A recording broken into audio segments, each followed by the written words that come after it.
창세기 42장. 야곱이 이집트에 곡식이 있다는 이야기를 듣고 자기 아들들에게 말했습니다.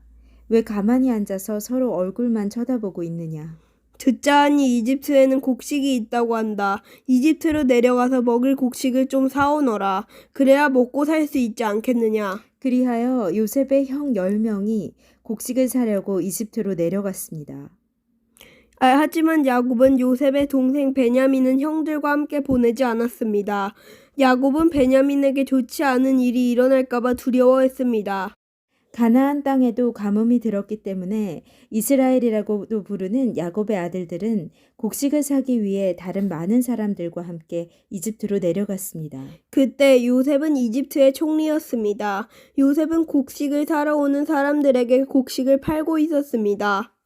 요셉의 형들도 요셉에게 왔습니다. 요셉의 형들은 땅에 엎드려 요셉에게 절을 했습니다. 요셉은 그들을 보자마자 그들이 자기의 형들이라는 것을 알았습니다.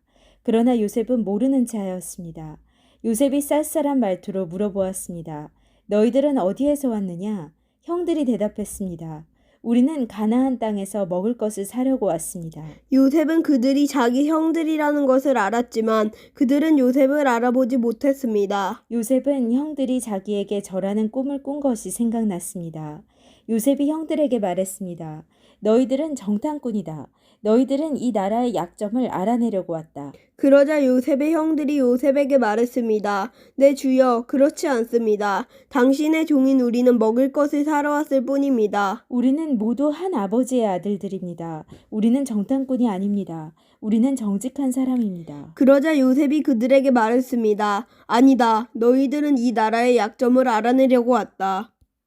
그들이 말했습니다. 우리는 12형제 중 10명입니다. 우리는 한 아버지의 아들입니다. 우리는 가나안 땅에 살고 있습니다. 우리의 막내 동생은 지금 그곳에 우리 아버지와 함께 있습니다. 그리고 우리의 다른 동생은 없어졌습니다.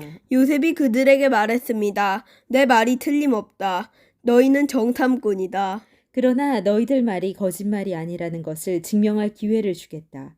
살아계신 파라오께 맹세하지만 너희의 막내 동생이 여기 오기 전까지 너희는 이곳을 떠나지 못한다. 너희들 중 한 명이 가서 너희 동생을 데리고 오너라. 나머지는 여기 감옥에 갇혀 있어야 한다. 너희의 말이 옳은지 두고 봐야겠다. 만약 너희가 거짓말을 하는 것이라면 살아계신 파라오를 두고 맹세하지만 너희는 정탐꾼이다. 그리고 나서 요셉은 그들 모두를 3일 동안 감옥에 넣어두었습니다. 3일째 되는 날 요셉이 그들에게 말했습니다. 나는 하나님을 두려워하는 사람이다. 내 말대로 하면 너희를 살려주겠다. 만약 너희가 정직한 사람이라면 너희 중 한 사람만 여기 감옥에 남아 있어라.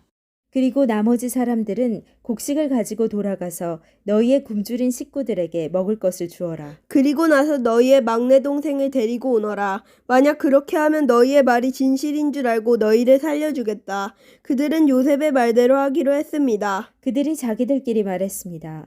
우리가 동생에게 한 일 때문에 이런 벌을 받는가 보다. 우리는 동생이 고통을 당하면서 우리에게 살려달라고 애원하는 것을 보면서도 동생의 말을 듣지 않았다. 그래서 우리가 지금 이런 고통을 당하는 것이다. 그러자 르우벤이 그들에게 말했습니다. 내가 그 아이를 해치지 말라고 하지 않았느냐? 그런데도 너희는 내 말을 듣지 않았다. 그 아이에게 한 일 때문에 우리가 지금 이런 벌을 받고 있는 것이다. 요셉은 자기 형들에게 말할 때 통역하는 사람을 통해서 말을 했습니다. 그래서 형들은 요셉이 자기들끼리 하는 말을 알아들을 거라고 생각하지 못했습니다. 요셉은 형들이 있는 곳에서 나와 울었습니다. 그리고 얼마 있다가 다시 돌아와 형들에게 말했습니다. 요셉은 시므온을 붙잡아 다른 형들이 보는 앞에서 시므온을 묶었습니다. 요셉은 종들에게 자기 형들의 가방에 곡식을 가득 채우라고 말했습니다. 그리고 곡식을 사기 위해 가지고 온 돈도 다 돌려주고 집으로 돌아가는 동안에 필요한 물건들도 넣어주라고 명령했습니다. 종들은 요셉이 하라는 대로 했습니다. 그리하여 요셉의 형들은 곡식을 나귀에 싣고 길을 떠났습니다. 하룻밤을 머문 곳에서 형들 중 한 명이 나귀에게 먹이를 주려고 자루를 열었더니 자루 안에 돈이 있는 것이 보였습니다. 그 사람이 다른 형제들에게 말했습니다. 곡식을 사려고 낸 돈이 여기 자루에 그대로 있다. 형들은 매우 놀라면서 자기들끼리 하나님께서 우리를 어떻게 하시려고 이런 일을 하셨는가 하고 말했습니다. 형들이 가나안 땅에 있던 자기 아버지 야곱에게 돌아갔습니다.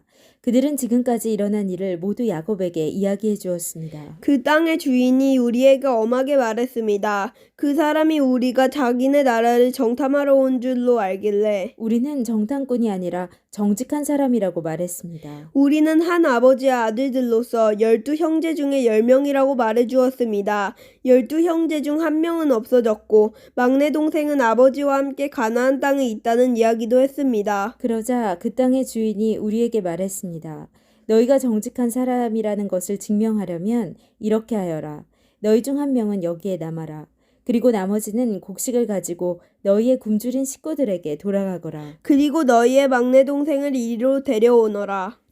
그래야 너희가 정탐꾼이 아니라 정직한 사람이라는 것을 알고 너희가 남겨두고 간 너희 형제를 돌려주겠다. 또한 너희는 우리 땅에서 자유롭게 다닐 수도 있을 것이다. 이 말을 하고 나서 요셉의 형들은 자루를 비웠습니다. 그랬더니 자루마다 돈이 그대로 있었습니다. 그들과 그들의 아버지는 그것을 보고 두려워했습니다. 아버지 야곱이 말했습니다. 너희는 내 자식들을 다 빼앗아갔다. 요셉도 없어졌고 시므온도 없어졌다. 그런데 이제는 베냐민마저 데려가려고 하는구나. 어떻게 이런 일이 일어날 수 있느냐. 그러자 르우벤이 아버지에게 말했습니다. 제가 만약 베냐민을 아버지께 다시 데리고 오지 못한다면 제 두 아들을 죽이셔도 좋습니다. 베냐민을 저에게 맡겨주십시오. 아버지께 다시 데리고 오겠습니다. 그러나 야곱이 말했습니다. 베냐민을 너희와 함께 보낼 수 없다. 베냐민의 형은 죽었다. 이제 베냐민은 내 아내 라헬이 남긴 마지막 아들이다. 베냐민이 이집트로 가는 동안 어떤 끔찍한 일이 일어날지 모른다. 그렇게 되면 나는 죽는 날까지 슬퍼하게 될 것이다. 아멘.